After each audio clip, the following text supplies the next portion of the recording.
তো আগের দিন তো তোমরা দেখেইছিলে যে আমাদের ঠাকুরকে মন্দিরে নিয়ে আসা হয়েছিল।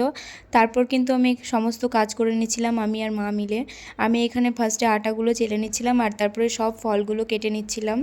সমস্ত কাজ কমপ্লিট করে কিন্তু আমি বাড়িতে চলে আসি রেডি হওয়ার জন্য, যেহেতু কিছুক্ষণের মধ্যেই আমাদের পুজো শুরু হয়ে যাবে। আর দেখো আমি কিন্তু রেডি হয়ে গেছি, আমাকে কেমন লাগছে অবশ্যই বলবে। আর এই শাড়িটা দিয়েছিল আমার বান্ধবী, আমার বার্থডে গিফট হিসাবে সে আমাকে এই শাড়িটা দিয়েছিল।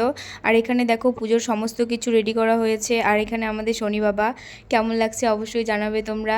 আর তারপরে দেখো প্রচুর কিন্তু ভিড় হয়েছিল আমাদের পুজোতে, অনেক লোকজন এসেছিল। কিন্তু আমাদের পুজো শুরু হয়ে গেছে, ঠাকুরমশাই এখানে সুন্দরভাবে পুজো করে নিচ্ছিল। আর তারপরে কিন্তু অঞ্জলিও শুরু হয়ে যায়, আমরা সবাই মিলে একসাথে বসে অঞ্জলি দিচ্ছিলাম। পুজো কিন্তু প্রায় কমপ্লিটই হয়ে গেছে। আর এই দেখো আমার পিসি, যে আমাকে প্রচুর হেল্প করে, আমার ভিডিও ধরতে আমাকে সাহায্য করে দেয়। তারপরে কিন্তু প্রচণ্ড খিদে পেয়ে গেছিলো, যেহেতু সারাদিন কিছু খাইনি, তো সেই জন্য আমরা প্রসাদ খেয়ে নেই। পুজোর প্রসাদ খেতে কে কে ভালোবাসো অবশ্যই কিন্তু জানাবে, আমি কিন্তু ভীষণ ভালোবাসি।